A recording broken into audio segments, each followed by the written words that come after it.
الصلاة.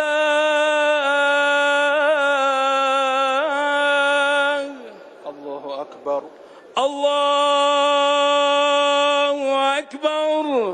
أشهد أن لا إله إلا الله وحده لا شريك له وأشهد أن محمدا عبده ورسوله أرسله بالحق بشيرا ونذيرا بين يدي الساعة. الله أكبر. الله أكبر.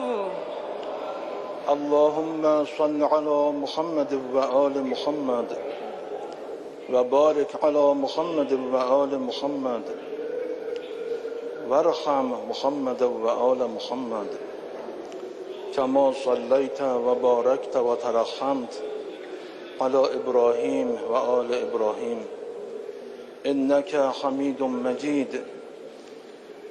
وصل على جميع الأنبياء والمرسلين والشهداء والصديقين وجميع عباد الله الصالحين. الله أكبر. الله أكبر. اللهم اغفر للمؤمنين والمؤمنات والمسلمين والمسلمات الأحياء منهم والأموات. تابع بيننا وبينهم بالخيرات إنك مجيب الدعوات إنك على كل شيء قدير. الله أكبر. الله أكبر. اللهم إن هذا المسجى قدامنا عبدك وابن عبدك وابن أمتك نزل بك شهيدا وأنت خير منزول به. اللهم إنا لا نعلم منه إلا خيرا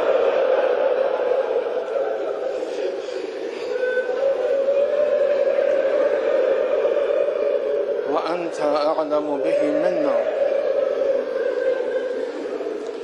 اللهم احشره مع من كان يتولاه مع محمد وآل محمد وأبعده عمن كان يتبرأ منه. اللهم إنه كان وليا مرشدا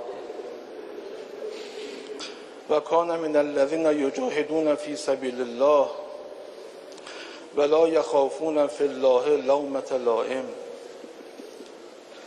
وكان سلما لمن سالم الحق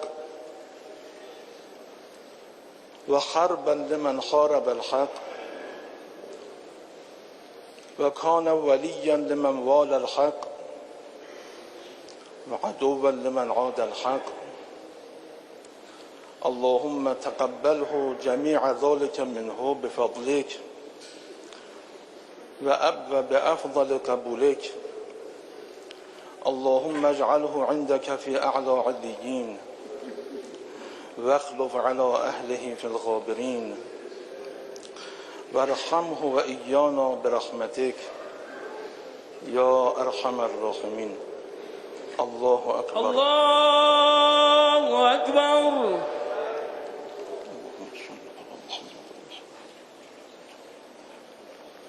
رحم الله من قرأ فاتحة مع الصلوات.